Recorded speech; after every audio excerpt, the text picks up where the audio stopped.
New details have emerged in the Idaho 4 case, and in these court documents, the judge revealed that the surviving roommates did see one of the victims, Xana Kronoodle, before 911 was being called. One of the roommates actually saw Xana as she was running to the other roommate's room. This was after she heard something and saw something, and she was scrambling to get over to the other roommate's floor on the bottom floor basement. The other roommate actually did see Xana before 911 was called the next morning when they were investigating to see what was going on in the house and why some of the roommates weren't answering the text messages or the phone calls. It seems like initially they thought that Xana was drunk, that she was just passed out, or even she was unconscious. It wasn't until later on that maybe, they had to face their fears and come to the realization that something bad happened in the house. The murder of the four university students, Ethan Chapin, Madison Mogen, Kaylee Gonzalez, Xana Kronoodle, has left us with a lot of questions about this case. A lot of them are unanswered. But, as new documents are being released through these court documents, we're slowly getting more information about what happened that night and the investigation following afterwards. Now, the legal process is underway, and Brian Koberger is still the prime suspect at this point. Recently, the court has been ruling on some very key questions. What evidence will be allowed to be presented to the jury? Now, in this video, we're going to try to break down the events of what happened that night and the judge's ruling from April 24, 2025, his ruling on the text messages, the 911 call, and what it might mean for the trial. Hey guys, my name is Corgi. I like to cover these true crime cases and watch trials with you guys. This is a community that we've built just basically with people with similar interests. My friends, family, they don't really watch true crime stuff. They're not really interested in it. Sometimes it's a little too gruesome and dreary for them. So I appreciate you guys being here. If y'all are new here, feel free to hit the subscribe button because we are going to be covering the Koberger Idaho 4 murders case and other cases as well, and sometime watch live trials together. So I appreciate y'all being here, and back to the video. We're going to be revisiting the timeline again because every time when we're reading these court documents, when we go over the timeline, there's new information trickling in. So going to the timeline, after spending the evening out, roommates DM, BF, again, those are the surviving roommates, Kaylee Gonzalez and Madison Mogen returned to their home at 1122 King Road in the early hours of November 13, 2022. Gosh, 2022, sorry, 2025. It's crazy. At approximately 2 a.m., they met up in Kaylee's bedroom, talked for a while before going to bed. The fifth roommate, Xana Kronoodle, who was out with her boyfriend, Ethan Chapin, was not home yet. The roommates debated going out to a food truck for a late snack, prompting DM to send a text at 2:10 a.m. to an Uber driver she knew to see if he was driving. Ultimately, however, the girls decided to go just to bed. Now, when I'm reading this paragraph, it does confuse me a little bit because my understanding is that Kaylee Gonzalez and Madison Mogen did go out and eat and they were at a food truck, I don't know when the judge talks about these roommates, if they meant the four girls or the roommates as in DM and BF. Because I don't believe DM or BF were in the Twitch live stream where the food truck was basically streaming, selling their food to the customers and stuff like that. And so I think this means that maybe Kaylee, Madison went to get food, and then the two roommates, DM and BF, decided to just stay behind and go to bed instead. At approximately 4 a.m., DM heard strange noises and crying coming from the bathroom. Oh, from the bathroom. I don't remember if it was bathroom. That's new information for me. She opened her door at one point, saw a man dressed in black with a ski mask on walking by her bedroom door. So this would be possibly the suspect. She then placed calls and texts to her other roommates to see if they were awake. Only BF, who resided on the ground floor, answered. So again, this is a 3-story home. DM is on the... It's kind of weird how the layout is, but I'll just say floor 3, floor 2, and floor 1. So DM is on floor 2, and then BF is on floor 1. Madison and Kaylee were on floor 3. They spoke for 24 seconds, during which DM told BF that she thought she heard something. They spoke again. Minutes later, for 41 seconds, when DM told BF she saw a man in a ski mask leaving the house. They then exchanged the following text message between 4:22 and 4:26 a.m. We've already read this, but we'll read it again. DM to BF, no one is answering. DM to BF, I'm really confused right now. DM sends a message to Kaylee, writing, Kaylee. DM to BF, what's going on? BF to DM, yeah, what the fuck, dude? Yeah, dude, what the fuck? BF to DM, Xana was wearing all black. DM to BF, I'm freaking out right now. DM to BF, no, it's like a ski mask almost. BF to DM, shut the fuck up. Actually, DM to BF, like he had something over his forehead and little and mouth. DM to BF, Bethany, I'm not kidding. I am so freaked out. Again, lots of typos happening here. BF to DM, so am I. DM to BF, my phone is going to die. Fuck. BF to DM, come to my room, run down here. I'm screwed slash scared though. Yeah, I know, but it's better than being alone, says BF to DM. Now, this is new information for me that we are going to learn about DM actually sawing Xana when she was going downstairs to BF's room. During the foregoing exchange, DM also attempted contacting Ethan Chapin through Snapchat. She again tried calling Kaylee and Xana, but neither responded. DM then exited her room, began running towards BF's bedroom.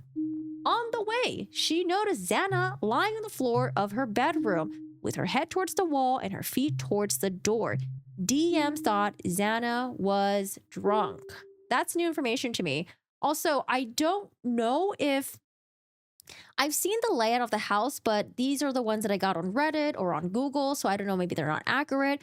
But it seems like the way the house is laid out, the bedroom of Xana, I don't know if it would be on the way to going down the stairs, because I know if you come out of DM's bedroom, the landing in the staircase from upstairs is on her left side. I don't know if the basement staircase is also on the left side as well, because apparently in order to get from DM's bedroom to Xana's bedroom, you have to kind of go through a living room in order to get there. Oh, okay. So I actually missed this when I looked at the layout the first time. There is another set of staircases where you would have to take to go down in order to get to the basement area to the other roommates. So you would pass by Xana and Ethan's room.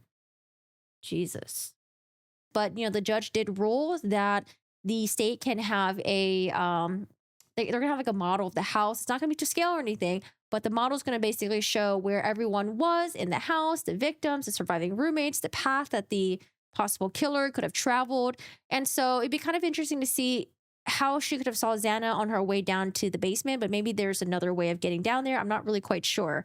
But it is interesting. I mean, I'm going to, you know, say this, and I know that it's not really my place because I'm not the family members of the victims, but honestly, I would be a little bit miffed if I heard that the surviving roommates, you know, could have possibly saw my kid laying on the ground after seeing someone suspicious in the house and not calling. But, you know, I think I have to be mindful, and I keep telling myself this. You have to be mindful that these people are young. They're going through a traumatic situation. They could be very drunk, not know what to do. But you know, I have to call it out. You know, it is a little bit weird to me, and I'm sure maybe some of you guys out there think this is weird as well. But I've never gone through anything traumatic like this before, so it's possible that, you know, when something like this happens to you, of course, you don't act rationally. But I don't know. It's just like, I don't know. You see someone in a ski mask, you're scared, and then you see your roommate on the floor, and you just thought that maybe she was just drunk. But it could be a possibility that sometimes you don't want to contend with something bad happening to you, and then you just want to downplay it.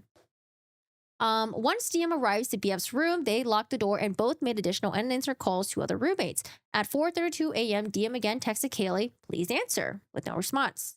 Between approximately 5 a.m. and 6:30 a.m. Now, I remember hearing this reported on the news, but I didn't actually see the court documents yet. I think maybe the news people get the documents first because they probably make a direct request. Possibly. Sorry, my mouse is dying right now.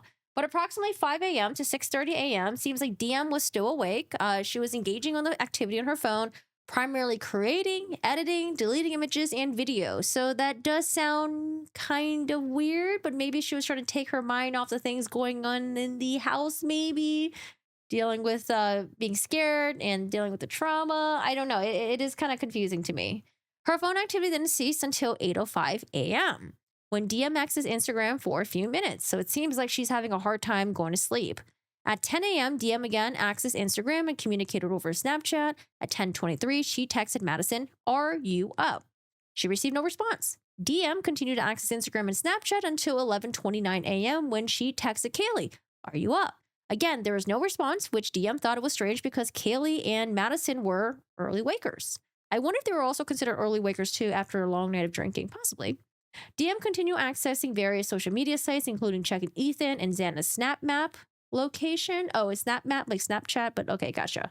At approximately 11:40, DM's father texted her about scheduling a time for a chat, to which DM responded. She also received 2 texts from a person named Jenna stating, "Bro, and do you guys need me to come get you?"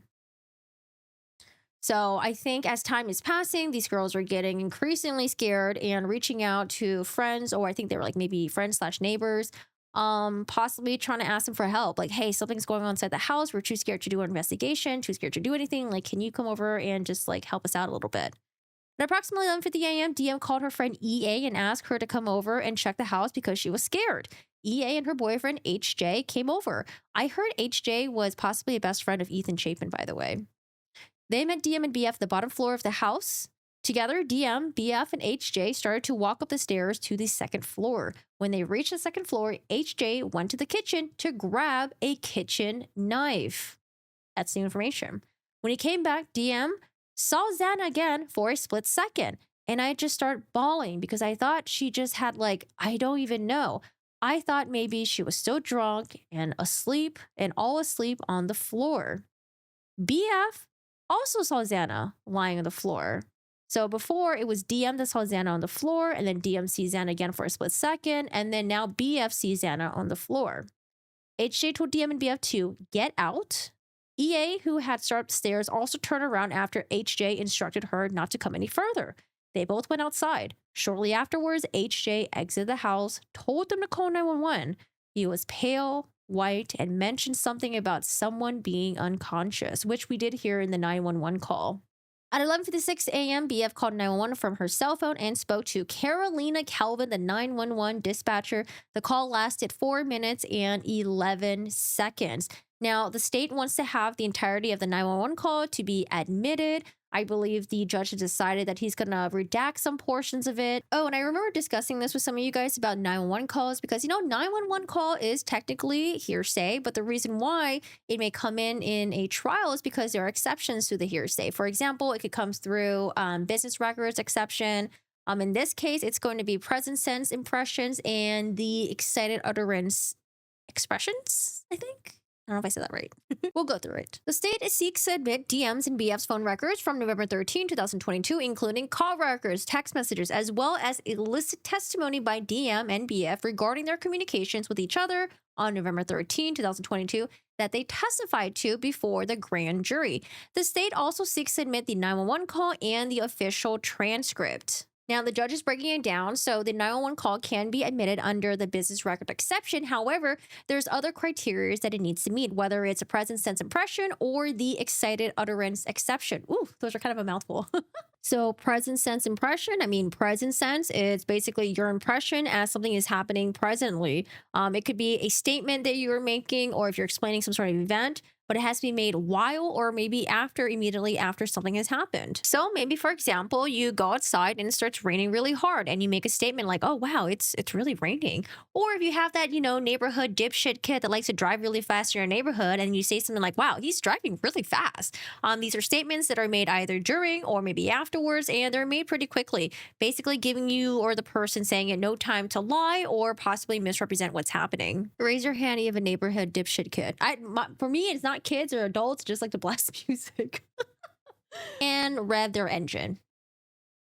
Why do people do that? So, for example, I just hit this. For example, in this case, the judge says that the present sense impression is going to include statements such as no one is answering. I guess these are text messages, or text messages saying confused, freaked out, scared. The fact that she saw someone wearing a ski mask and something over his forehead, mouth, and that her relaying her phone is going to die. Judge says that these are likely going to be admitted under present sense impressions. Now, the next exception is going to be the excited utterance exception to the hearsay rule, and this is what the court says. 1, there has to be a startling event that renders inoperative the normal, reflective thought process of the observer. 2, the declarant's statement must be a spontaneous reaction to the event rather than a result of reflective thought. Now, in order to consider whether the statement meets a excited utterance requirement, the judge says the totality of the circumstances must be considered, including the amount of time elapsed between the startling event and the statement, the nature of the condition of the event, the age, the condition of the declarant, the presence or absence of self-interest, and whether the statement is volunteered or made in response to a question. So, for example, I think if, let's say I was, on the phone with someone or the call was recorded and the neighborhood dipshit kid was coming towards me and I yelled out, oh my God, I'm going to die. Or, oh my God, I'm going to get hit. That could be considered, I think, excited utterance. However, if it was maybe 15 minutes later and I was like, man, he was coming at me really fast and I thought I was going to die. Dude, I feel like he was swerving. I think because so much time has already passed, that would be considered excited utterance because I've already had time to reflect, to think about it. Now, in this case, the startling event is going to obviously be the roommate, having perceived that someone was possibly in their house, a man in a ski mask, and walking around and doing some weird things. In addition, the events are sufficiently startling to both DM and BF for purposes of excited utterance exception. DM and BF are young female college students and the self described scaredy cats of the house. They were woken from sleep after a night of drinking, with DM reporting that she heard noises and a masked intruder in their home. None of the other roommates were responding to their texts and calls, further indicating something was amiss. It would be potentially terrifying for anyone, including these young women, to argue that they would have run out of the house or called someone else for help had they had really been startled. Unempathetically ignores these circumstances and the trauma and confusion that they were evidently experiencing, which likely offset logical thought. Now, something tells me that this judge has a lot of experience, oversees lots of trials, and he has seen people do things that may not seem logical at the moment because of the trauma, the fear that they were going through. This is basically just addressing me saying that, like, oh, I can't believe they didn't do this, or like, oh, I'm a little surprised that this didn't happen. But again, I've never been in this situation before. Judge also says they were clearly under stress and attempting to make sense of a frightening situation. The judge in this case did say that the text messages between the two roommates were admissible, particularly the 4-minute window between 4:22 a.m. and 4:26 a.m. They were admissible under the exception to the hearsay, which was one, excited utterance, and the other one was present sense impressions, because the judge did say that the girls were clearly under distress. And it really does seem like these text messages were done very quickly. They were fast, they were raw, they were unfiltered. And for some reason, it sounds like I'm describing honey right now, but you guys know what I'm talking about. Raw and unfiltered. Some of these messages between DM and BF are not even asserted for the truth of the matter, so they're not even considered hearsay to begin with. For example, messages telling someone to please answer or telling someone to run, these wouldn't be considered hearsay. Additionally, there were more text messages between the surviving roommates trying to, an attempt to try to reach out to the other roommates that were not responding. For example, are you up? These were ruled as not hearsay because they're not trying to prove a fact or anything like that. Rather, it's to show timing and maybe like the state of mind of these roommates. But what about the 911 call? The judge has ruled that most of what's in the 911 call is going to be allowed, and he will let the jury have a transcript to follow along as well. Now, some of the statements that aren't going to be allowed, for example, it's going to be when one of the females says, one of our roommates who's passed out and she was drunk last night and she's not waking up. However, the person who said this didn't actually observe Xana herself. She doesn't have firsthand knowledge of whether or not Xana was unresponsive, so that's going to be considered not an exception to the hearsay. Now, similar to the same female saying the statement, oh, and they saw some man in their house last night. Yeah. Same thing applies to this one. It's not going to be admissible under the exception to the hearsay because this wasn't her own observations. And additionally, because she's talking about what happened last night, so much time had already passed that it wouldn't be considered as excited utterance or present sense impressions. Now, there is a statement made by DM that's going to be considered as hearsay. And this is when DM says, I don't really know, but pretty much at 4 a.m. Now, it's not going to qualify for either of the exceptions because she's basically reflecting back on what happened at 4 a.m. At this point, it would have been like, I think, 4 a.m. And then the 911 call was made around like 11 to 12. So it would have been about like 7 to 8 hours that she had time to reflect about this and begin making this statement. She's had time to reflect on it, and it's not something that's happening contemporaneously. However, statements like she's not waking up, these are real-time statements and their observations of Xana at the time where they're making the 911 call. There was also some crying, some like heavy breathing on the phone, and the judge said that these aren't hearsay because it's not really showing what's happening or proving what's happening. It's more just showing like the emotional state of the people that were experiencing this. I think this ruling is a pretty big win for the prosecutors. It allows the jury to be able to really see how raw and emotional the reactions were to this horrendous crime scene. It shows how the survivors experienced it in real time. I mean, quite honestly, I think a lot of people were kind of giving the survivors a side eye for not calling 911 right away. However, when you listen to the 911 call, I think it really helps to empathize with them. With this ruling, we're going to be able to know what the jury is going to be able to hear, from the terrifying hours to the fear-filled text messages to the frantic 911 call and what they won't be able to hear. And I had a hard time kind of understanding, but I will concede that I've never gone through anything like this before, and I'm always open-minded to how others might experience things, and it might be differently than how I think I would react. But I'm not gonna lie, I still experienced that knee-jerk reaction to this. Oh, and if you do in fact have that neighborhood dipshit kid, hit the like button.